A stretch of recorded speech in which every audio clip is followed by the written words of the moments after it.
नमस्कार दोस्तों, मैं अखिलेश एक बार फिर आप सभी से अपने चैनल पर जुड़ता हूं। दोस्तों आज हम लोग बात करेंगे भारत शासन अधिनियम 1919। भारत शासन अधिनियम 1919 के पहले मैंने जितने भी वीडियो बनाया इसके पहले 1909 का जो पार्लियामेंट सुधार है उसको आप लोग जरूर देखें।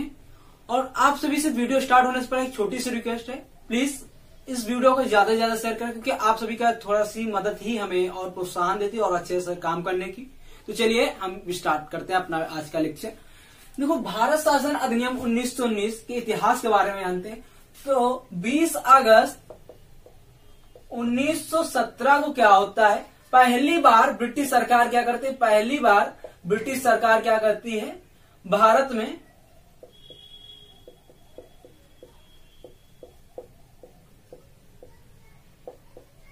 पहली बार ब्रिटिश सरकार क्या करती है भारत में उत्तरदायी सरकार बनाई, यानी क्रमिक उत्तरदायी सरकार बनाने की घोषणा करती है।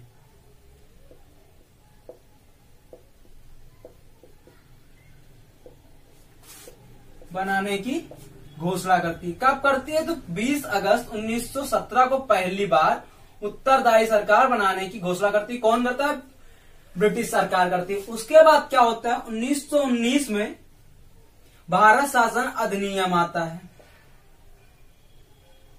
भारत शासन अधिनियम आता है जिसमें कुछ बदलाव होते हैं, कुछ महत्वपूर्ण विशेषताएं होती हैं। बजट पे चर्चा का पहली बार प्रत्यक्ष अधिकार, ये सब बातें हैं। ठीक है, भारत शासन अधिनियम आता है। कब आता है, 1919 में। और 1921 में यह भारत शासन अधिनियम लागू होता है। कब लागू होता है, तो 1919 में। 1921 में भारत शासन अधिनियम लागू होता है। ये तो हुई इसकी कुछ जनरली बातें जिसको आपको जानना था। अब हम बात करेंगे उन महत्वपूर्ण विशेषताएं जो इस अधिनियम में विशेषताएं थी, उनके बारे में बात करेंगे। जैसे केंद्रीय और प्रांतीय परिषद को उनकी सूचियां बताई गई, उसके बाद उनको बांट दिया गया, ये सब चीजें हैं, उनको बताएंगे आपको। आगे चलते हैं और देखते हैं इसकी। तो चलिए देखते हैं पहला जो महत्वपूर्ण विशेषता थी इस अधिनियम की, वो क्या है, केंद्रीय और प्रांतीय सूची को अलग कर दिया गया। यानी कि केंद्रीय और प्रांतीय सूची को अलग कर दिया गया, कानून बनाने का अधिकार दिया गया है। केंद्रीय सूची अपना अलग कानून बनाएगी। पहले तो केंद्रीय और प्रांतीय सूची जो उनको बंटवारा कर दिया गया कि कौन सी सूची केंद्रीय सूची में आ गई और कौन सी सूची प्रांतीय सूची में आ गई। ठीक, इतनी बात समझ में आई। और उसके बाद क्या हो रहा है कि उनको अलग कर दिया गया, कानून बनाने का अधिकार दिया गया। यानी केंद्रीय सूची अपना कानून बनाएगी, प्रांतीय सूची अपना अधिकार बनाएगी। परंतु सरकार ढांचा केंद्रीय एवं एकात्मक ही बना रहा है। परंतु जो सरकारी ढांचा था केंद्रीय एवं एकात्मक बना रहा है। जो सरकारी लेवल यानी जो सरकारी लेवल पर काम होते थे वो कैसा हो रहा था, केंद्रीय एवं एकात्मक काम हो रहा था। उसके बाद जो दूसरी महत्वपूर्ण बात हुई वो क्या हुई, ये सबसे महत्वपूर्ण है, ये क्वेश्चन बनता है, यहां से बताएंगे कौन सा क्वेश्चन बनता है। प्रांतीय विषयों को दो भागों में बांटा गया। प्रांतीय विषयों को कौन से भागों में बांटा गया, दो भागों में। पहला कौन सा था, हस्तांतरित विषय और दूसरा था आरक्षित विषय। अब बात करते हैं हस्तांतरित विषय। ये विषय होता था जिसपे जो गवर्नर था वो स्वयं शासन करता था। गवर्नर स्वयं शासन करता था। ठीक है,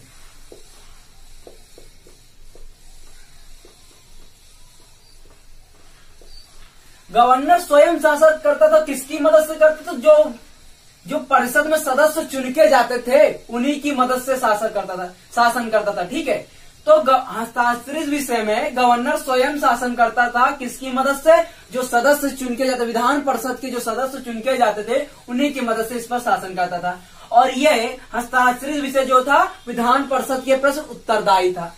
हस्तांतरित विषय विधान परिषद के प्रति उत्तरदायी था, गवर्नर स्वयं शासन करता था। और आरक्षित विषय में क्या होता है, गवर्नर जो होता है वो स्वयं शासन नहीं करता है, वो अपनी कार्यपालिका की मदद से शासन करता है। ठीक है,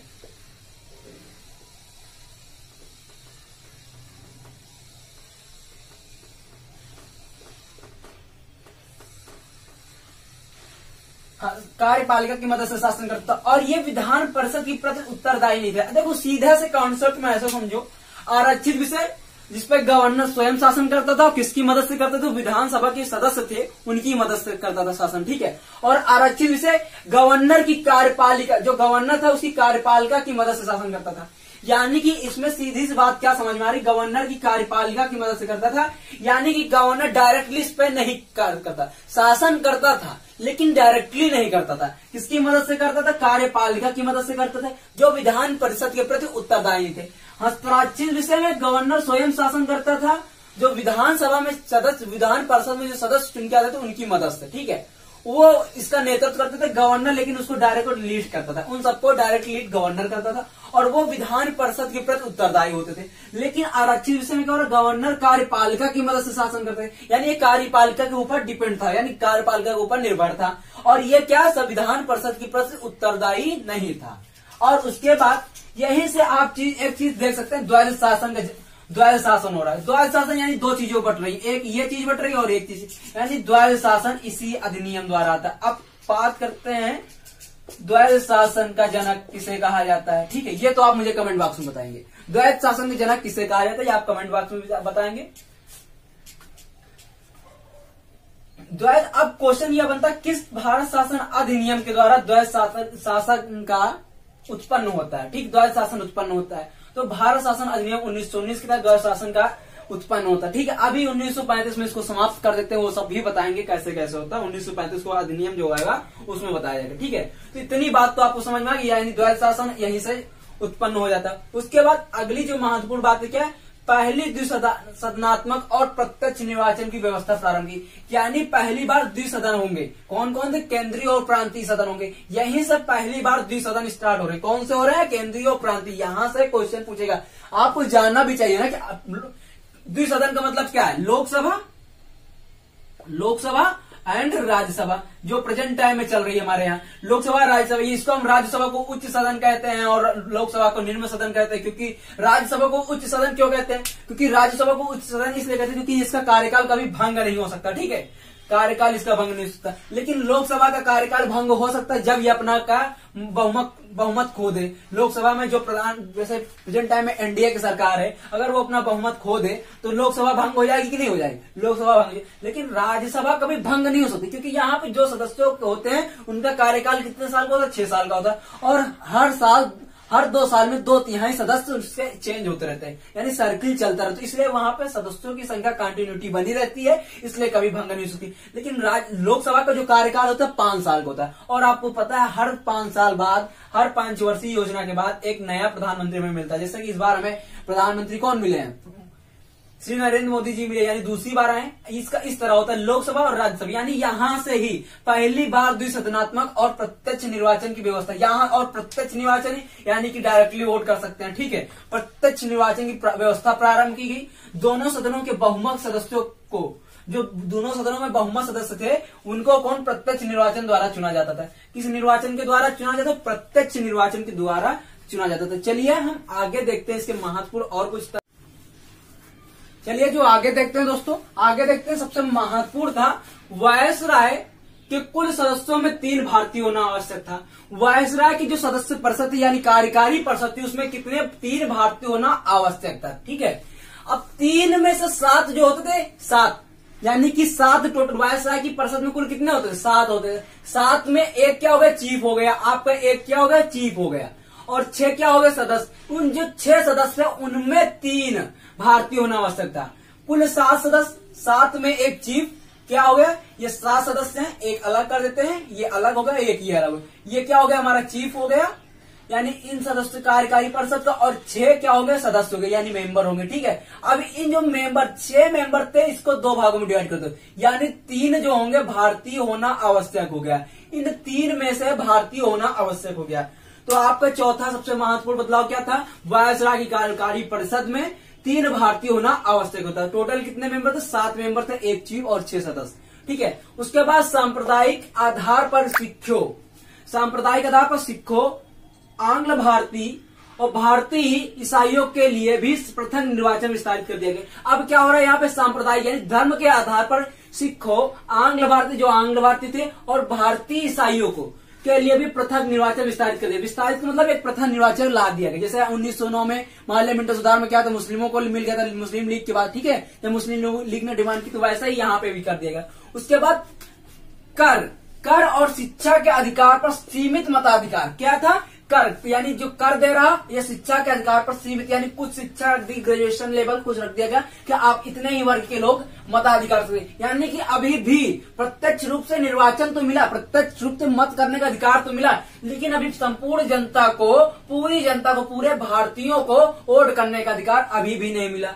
उसके बाद क्या हुआ, लंदन में भारत के उच्चायुक्त के कार्यकाल का सृजन किया गया, यानी कि जो भारत के उच्चायुक्त लंदन में कार्य कर रहा था उसके कार्यकाल का सृजन किया गया और भारत सचिव के कुछ कार्य को उच्चायुक्त को ट्रांसफर कर दिया गया, यानी उच्चायुक्त को दे दिया, यानी कि भारत के उच्चायुक्त को कार्यकाल का सृजन किया गया, जो लंदन में भारत के उच्चायुक्त हैं उनके कार्यकाल का सृजन किया गया और भारत सचिव के कुछ कार्य को उच्चायुक्त को दे दिया गया। अगली बात, लोक सेवा आयोग का गठन किया गया। लोक सेवा आयोग का गठन किस भारत शासन अधिनियम 1919 के तहत 1906 में किया गया, ठीक है। लोक सेवा आयोग का गठन 1926 में सिविल सेवकों, ध्यान दीजिएगा, 1926 में सिविल सेवकों की भर्ती के लिए केंद्रीय लोक सेवा आयोग का गठन किया गया। तो केंद्रीय लोक सेवा आयोग का गठन कब किया गया, तो 1926 में सिविल सेवकों की भर्ती के लिए। अब इसमें दो महत्वपूर्ण और बदलाव है। दो महत्वपूर्ण क्या है, पहली बात तो पहली बार ऐसा क्या हुआ, जो केंद्रीय बजट, अभी तक क्या हो रहा था, पूरे भारत का बजट एक आ रहा था, ठीक है, यानी जो भारत का बजट आ रहा था पहली बार एक आ रहा था, लेकिन अब जो बजट था इसको दो भागों में कर दिया गया, ठीक है। बजट को क्या कर दिया गया, दो भागों में, एक केंद्रीय, एक प्रांतीय। अब क्या होगा, प्रांत केंद्रीय अलग बजट होगा और प्रांतीय बजट अलग होगा, ठीक है। ये महत्वपूर्ण बदलाव हुआ। तो इसी से जो प्रेजेंट टाइम में हमारे यहाँ पे बजट का सिस्टम चल रहा, देखते होंगे कभी कभी उत्तर प्रदेश सरकार का बजट और केंद्रीय सरकार का बजट, केंद्र सरकार का बजट, उत्तर प्रदेश सरकार का बजट अलग अलग आते हैं, जो वो इसी के आधार पर यहीं से हमारी शुरुआत हुई थी, ठीक है। और जो 10वीं सबसे, ये 9वीं बात हो गई आपकी, और जो 10वीं सबसे महत्वपूर्ण बात थी वो क्या बात थी, 10वीं सबसे महत्वपूर्ण बात, उस बात ये थी कि आप 10वीं सबसे महत्वपूर्ण बात ही, प्रत्येक 10 वर्ष बाद एक आयोग गठित होगा, प्रत्येक 10 वर्ष बाद एक आयोग गठित होगा,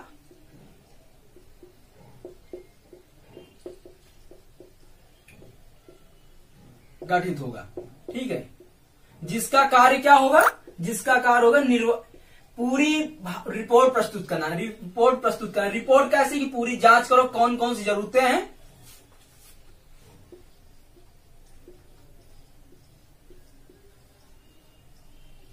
कार्य लिख देता हूं, जांच करना कितना सुधार हुआ है, कितनी अभी जरूरतें हैं, ठीक है, इतना। और उसके बाद जिसका रिपोर्ट प्रस्तुत करना, जिसको रिपोर्ट प्रस्तुत करना था, ठीक है। प्रत्येक 10 वर्ष में एक आयोग का गठन होगा, जो जिसका कार्य क्या था, जांच पड़ताल करना, भारत में कितना अभी सुधार करना, और जिसका रिपोर्ट प्रस्तुत, उसके बाद अपना क्या रिपोर्ट प्रस्तुत करें। तो चलिए दोस्तों, ये हुआ भारत शासन अधिनियम 1919 के तहत आपके जितने भी महत्वपूर्ण तथ्य बन रहे थे, इसको मैंने समझा। आई होप ये आपको काफी मदद करेगा। तो चलिए दोस्तों, इसको लाइक करें, शेयर करें, सब्सक्राइब करें। जय हिंद दोस्तों।